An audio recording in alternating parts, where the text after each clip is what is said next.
Hi, James. Good morning. How are you? Hi, Darren. I'm good, thank you. How are you? Yes, I'm very well. Thank you very much indeed. So you're coming from sunny Wales today, are you? Or am I got No, that wrong? not so sunny Somerset today. Somerset. Somerset, down in West Country. Fantastic stuff. Well, it's quite sunny here in London. Well, we're just Oh, outside very London. nice. It's all right. It's not too bad. So anyway, we're going to talk about your career in Yeah, theatre today. You look a bit yeah. young to have a career already.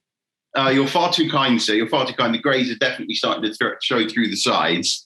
I don't know about that. So tell us your name, James, your full name, and just say your kind of roles in the world of theatre. So I'm James Corns. I'm a 26-year-old freelance sound engineer. I'm based in Somerset, and I'll do anything from monitors, front of house, stage tech, in anything audio. And I have dabbled in the world of lighting. So what shows are you involved with, James? So I've done The Illegal Eagles, The Carpenter's Story, Jimi Hendrix tribute. I've also done last summer, summer 2019. I did Classic Ibiza around the race courses and various other shows and productions for various other production companies based both in the Southwest, South Wales, and further up the country in the Midlands. Wonderful stuff. Sounds wonderful. So explain, because some of the readers, they probably won't know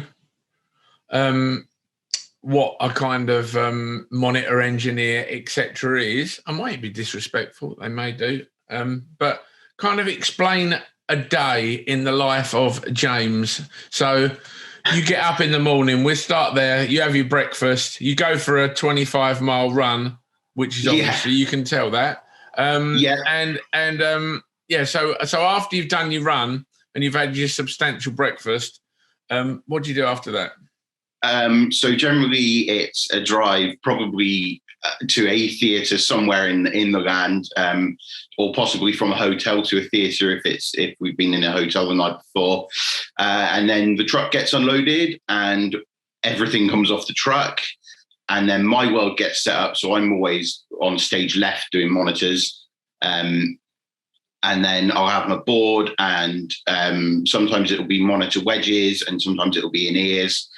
And then we'll generally get all of that set up, and then the band will come out and do a sound check. So I'll make sure that everything's right with their ears or with their wedges, make sure that they can hear themselves and anything else that they want to hear on stage. Okay. So just explain that to the readers, James, because a lot of that was technical jargon. I know what you're talking about, but so the band, they have their own separate PA on stage today. The band have their own separate PA, be that a speaker, which is put on the floor in front of them, which is a monitor wedge, or a set of IEMs, which are just like sort of custom earphones that they can put in their ears, so that and they tend to drown out the rest of the band. So they'll need feeding in various things, including themselves and other members of the band, so that they get sort of an atmosphere of what's going on stage and they can hear themselves and others. So, James, the industry is a bit unfavourable hours. Explain the kind of hours involved. It is slightly unfavourable hours. So generally, my working day starts, if we say we start at the theatre, that will start at between 12 and 1 o'clock in the morning. In the afternoon. So from sort of midday onwards, the truck will arrive. Everything gets taken out of the truck that needs to be on sort of in the theatre. So be that front of house sound console, all the lighting gear, all the onstage sound console. That could sometimes be backline if you're touring with backline and various other things. And then it's straight into a stage set once the... Just explain, sorry, James, just explain the backline, what backline is to people. So backline can be anything from drum kits, drum hardware, guitars, basses, amplifiers, and anything for the band, really, more than myself and by the crew members. Brilliant. Sorry, so you're at the sound check stage in the afternoon now? So the stage is generally set for about 4:30, and then we'll go through a line check. So that's just something where the band aren't involved. That will just be for the technicians to check that all the mics are put in the right place and we're seeing all the levels before the band turn up, so that if there's any problems, we can fix them or mend them or sort of get that sorted out. Sound checks are generally 5, 5:30, sometimes 6 o'clock, depending on the starting time of the show. And we'll run through 1, 2, maybe 3 songs, make sure the band are all happy. And then showtime, anywhere from sort of 7 to 8 o'clock, depending on where you are in the country. And then obviously the show's in 2 halves. So you've got sort of first half and then 15 or 20 minutes for an interval, a second half. And then as soon as that last song is done and that band are off stage, the crew are back on stage, stripping everything out. And it's just a reverse. So all the backline will come out, all the staging comes out, all the audio, all the lighting, and then it all gets loaded back on the truck. Hopefully, fingers crossed for 11 o'clock, between 11 and half 11, and then we're away to another hotel up to an hour away from the venue we've been to, ready for the next day. So it sounds like quite a long day. So there was no kind of gap in there for a 5-course meal at a fancy restaurant that probably people think happens.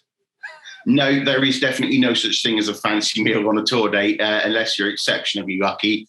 I think the best we used to get was probably Weatherspoons for about half an hour, to have a quick drink and something to eat and sort of get yourself replenished. It's not the structured day of a 9 to 5. Let's put it like that. There is no 1 hour lunch break. I've just got to stress, other restaurants are available. Other restaurants certainly are available. So James, you probably knew I was going to ask you this, but have you got any funny moments in your career so far? There's probably going to be like hundreds, but give me your funniest moment, and don't incriminate anyone. There's several, but to be honest, the one person I'm going to incriminate is myself. Whilst being a young technician, age 18, 19, I was on a show with an ABBA tribute band, sorting cables at the front of the stage, and managed to topple myself backwards into an orchestra pit. Although luckily the pit lift hadn't come all the way down, so it was just sort of a tumble of about 4 foot, but it made everyone else except me obviously laugh. And I then got the nickname Tumbles for the rest of the tour. Tumbles? Yeah. That's funny in itself. I like that. Tumbles. That's brilliant. You didn't hurt yourself though. The orchestra weren't there. I can imagine like someone playing the cello and and this guy falling on their head. So none of that. Not, no. Oh, well, that was good then. Oh, so no one got hurt badly. No. Okay. So, James, it's the 23rd of February, 2021 today for people watching this retrospectively.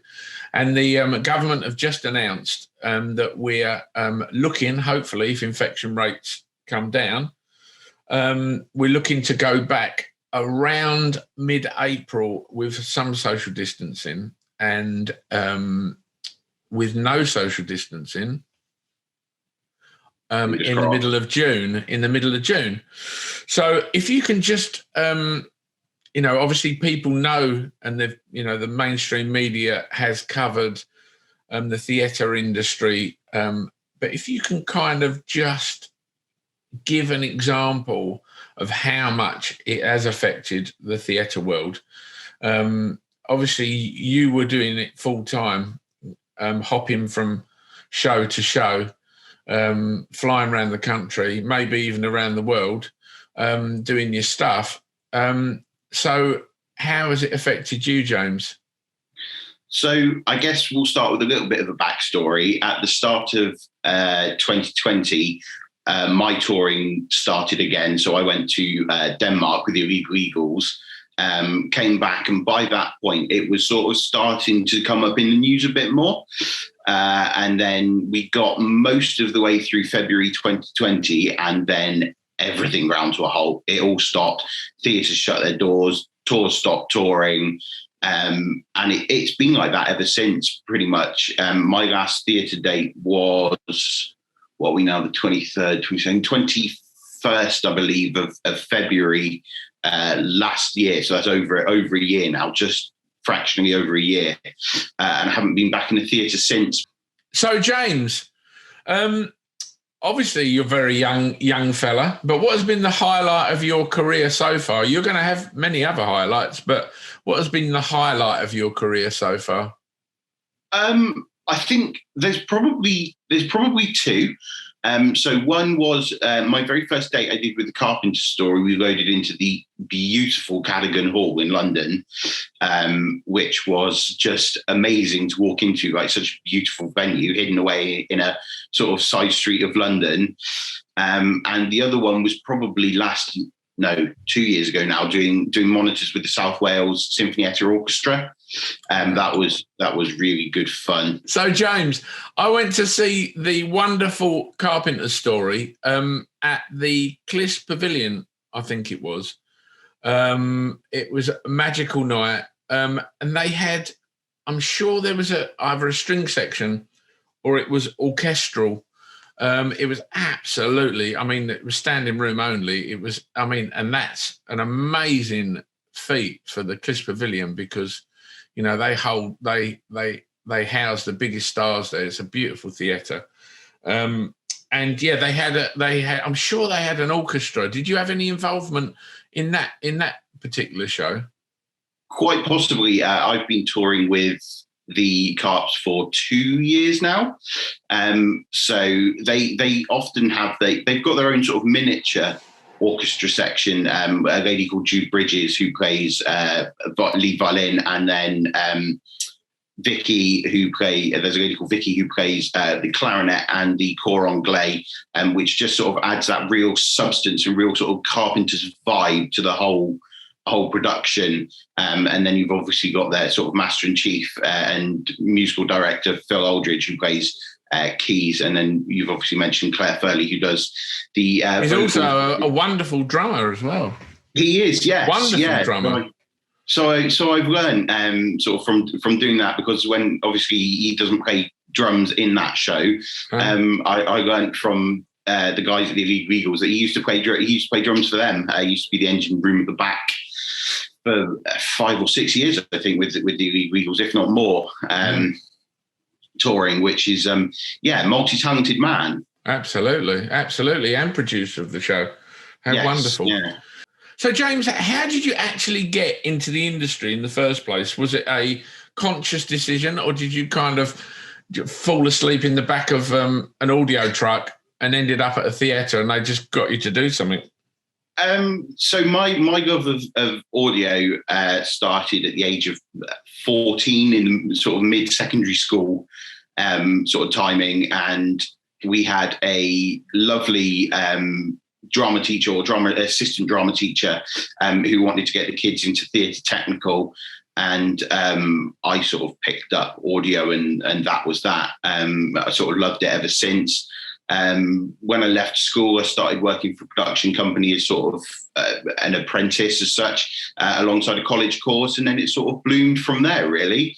Did some touring, did some festival work whilst I was at college alongside my college course as sort of work experience. And it sort of bloomed from there. And then here we are today, 12 years later, still doing what I love, fortunately. 12 years, don't look old enough. So have you got any advice for anyone looking to get into this crazy world?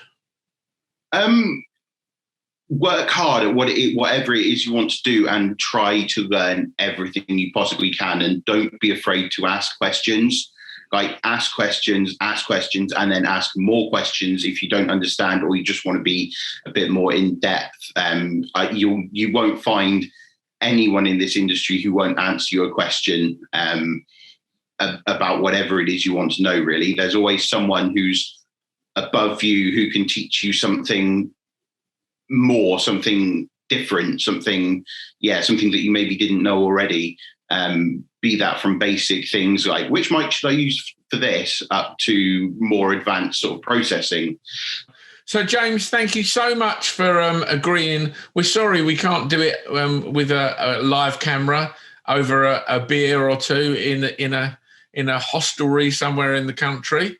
Would be lovely. But the wonder of Zoom is everybody's kind of got used to it, but hopefully not too much, because we can sit down and have a nice chat. Remember, people, go and support the shows. They're going to need it after a year break. Okay, James, thanks ever so much. Bye-bye now. Thanks, Darren. See you later. Don't forget, if you like this video, please hit the subscribe button for all the latest videos, competitions, tour dates and much, much more.